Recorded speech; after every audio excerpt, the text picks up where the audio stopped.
Magandang tanghali sa lahat. Ayan. Kamusta po kayong lahat? Ayan, for today's video guys, it's Saturday today. Yan, kailangan tayo mag-update ng mga videos na pwede nating maipakita sa inyo, at para naman kahit paano may update kayo sa akin. Ayan. So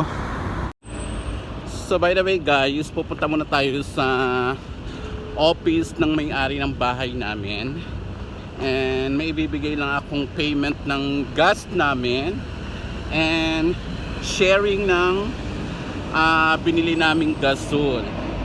Kasi guys, sharing po talaga kami sa bahay sa mga gas, sa pagbili ng gas and sa pagbili ng gas tube. Kasi nga yung gas tube namin is nasira na. Hindi naman siya nasira, gumagana pa naman siya, kaso lang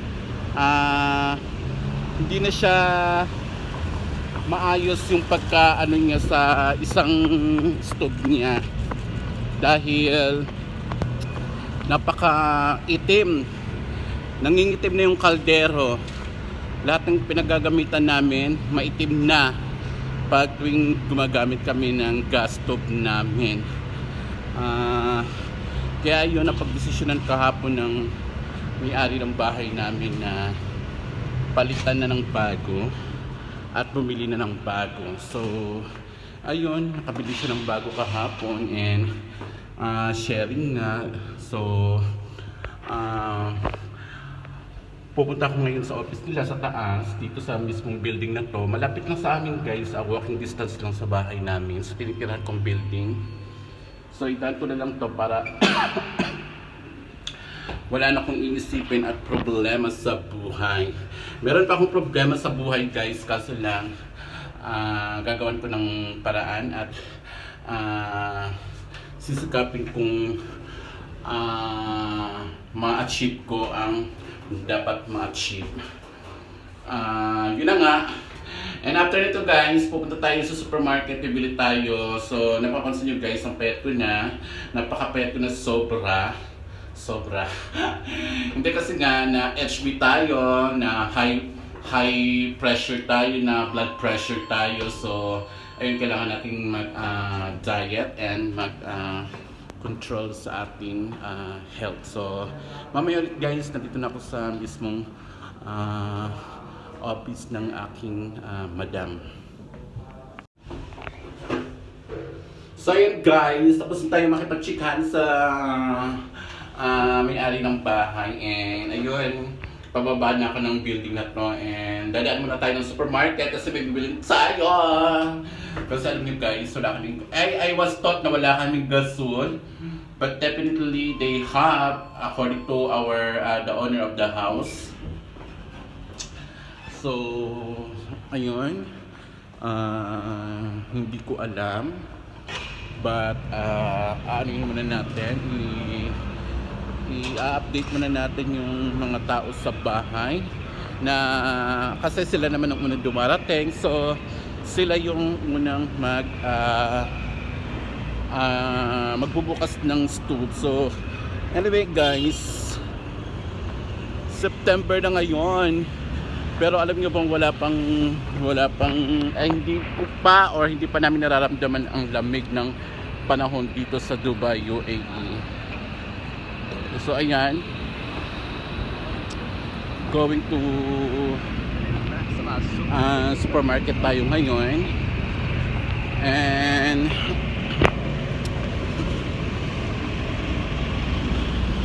bibili nga ng mga food natin.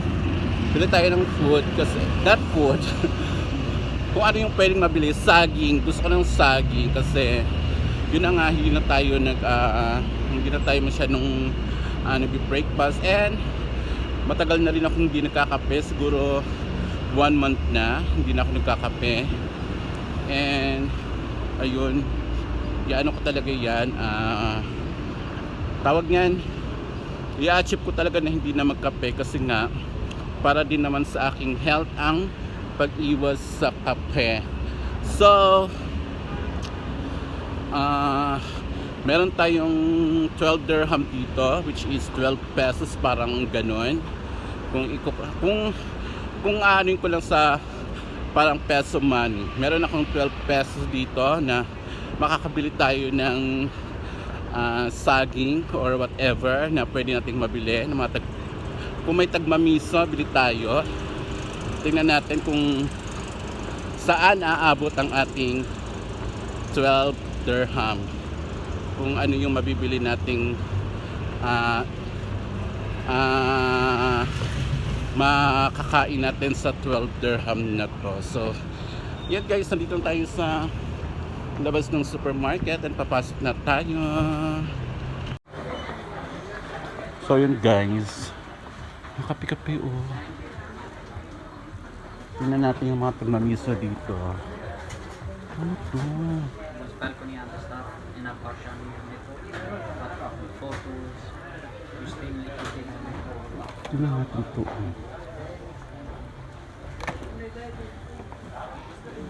He's good. I know him. Walang tagmamiso.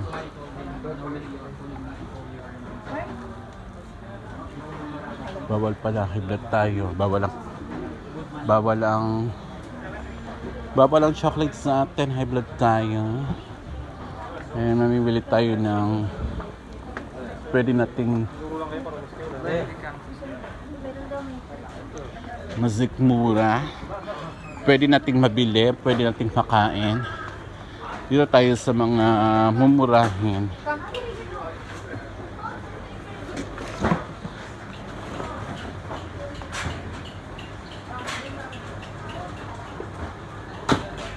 Kanton.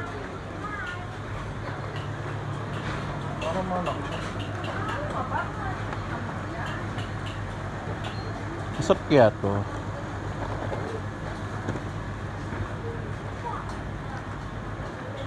Mura lang guys. Oh.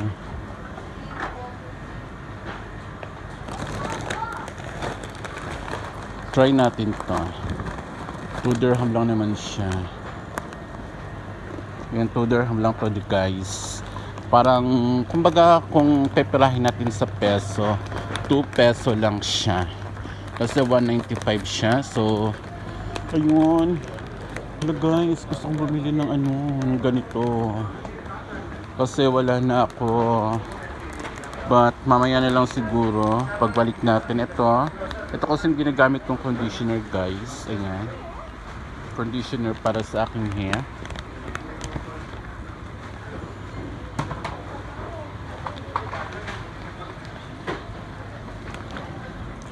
Ayun, punta na tayo sa bilihan ng mga fruits.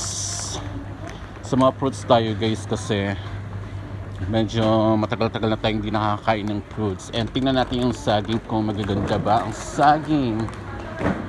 Yan guys, magaganda naman yung saging. Ang ganda ng mangga nila oh.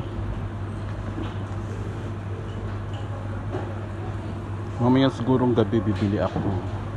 Kasi dadaan talaga ako dito mamaya. Ano to? Orange. Maganda. Oo. Red pomelo. Apple na maliliit. Baby apple guys. And melon. Ganda ng mga miling papaya guys. Oh. So ayan guys, nakalabas na tayo. Going to metro train station na tayo. Ayan. Yung ramdam na ramdam ko pa ang init sa katawan.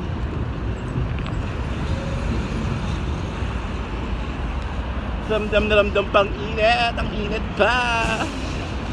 So ayun guys.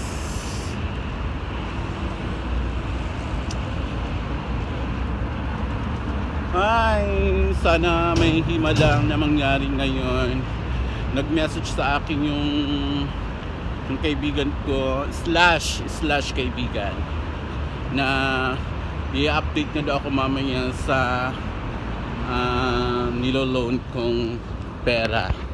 So hopefully ma-approve tayo para kahit paano meron na tayong mapaghugutan ng kaligayahan ng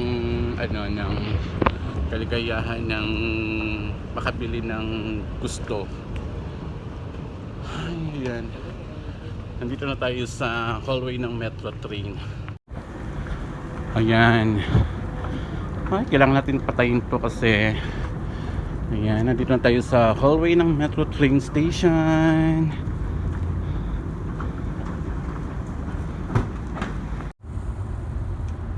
So ayan guys, nandito na tayo sa hallway ng binabaan natin na train metro. So naghihintay tayo ng bus na paparating para masakyan natin sa ating papuntang work. So ayan, mga naghihintay ng bus at nakiki-wifi dito sa loob mismo ng hallway ng train station. And then ayan, nakakahingal man, nakakahingal. Pero laban tayo. Hinihingal ako guys. 2 araw ako hindi kumain ng mga fruits. And 2 araw din ako hindi na nakakainom ng pineapple juice. So maybe tonight makakabili tayo kasi pupunta tayo sa lugar ng aking kaibigan. Makikipag-meet ako mamaya sa aking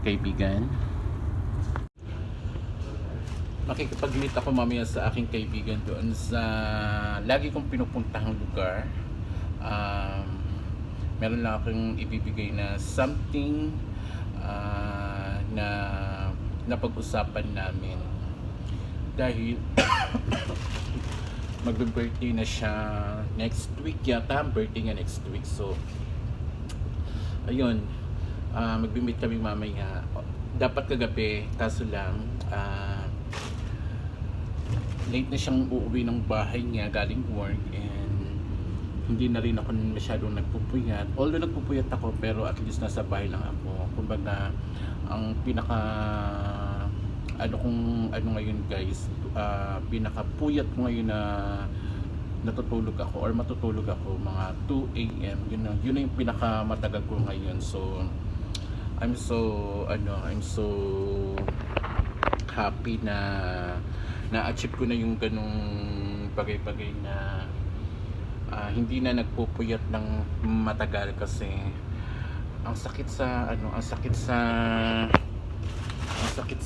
mata, ang sakit sa katawan, ang sakit sa pakiramdam na napupuyat tayo ng malala, lalo na pag may work tayo. So tingnan muna natin yung schedule ng bus, kung anong oras darating para kahit paano matansya natin ang ating paghihintay dito, and matansya natin, maano natin yung oras kung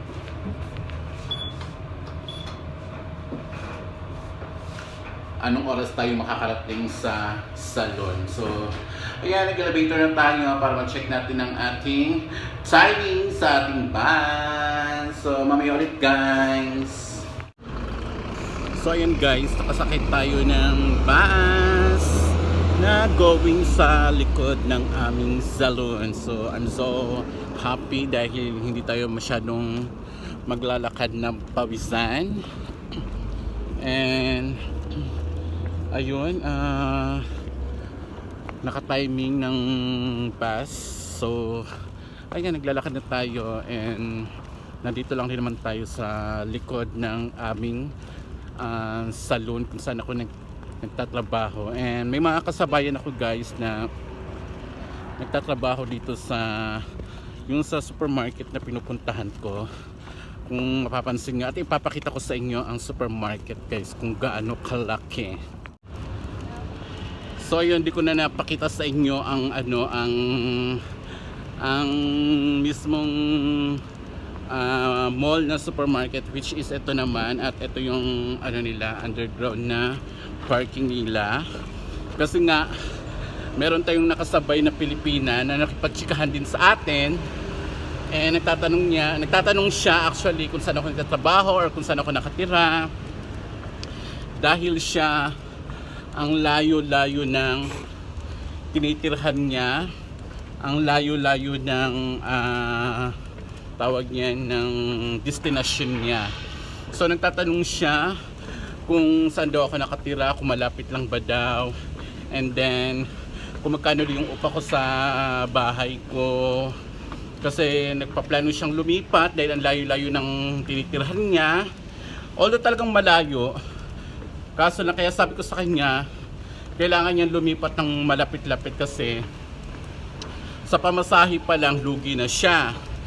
And then kailangan niya talagang magtipid. Ganun, tapos mahagard siya, and kailangan niya magising ng maaga para lang mag-asikaso sa pangangailangan niya, sa dadalhin niya, sa babaonin niya, kasi magbabiyahe pa siya ng malayo. So ayun, chika-chikahan kami, and doon siya nagtatrabaho sa mismong dito sa may mall na may supermarket. Sa palaruan daw siya ng mga bata nagwo-work. So anyway guys, nandito na tayo sa likod ng salon namin. So hinihingal na ako. So mamaya ulit guys, pagdating natin sa salon, i-update ko kayo. Doon tayo magtatapos ng ating vlog. So ayun guys, nandito na tayo sa salon, and magpapa-fresh tayo ngayon dahil may lakad tayo mamayang gabi.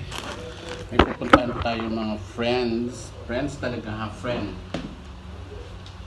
Pupuntahan akong friend mamaya, so kailangan natin magpa-refresh ng ating fest sa room. So yung magpa-plancha muna ako guys, and mag-i-end na rin ako sa aking vlog guys. So yeah, thank you so much and I love you all. See you in my next vlog. Bye! Bye!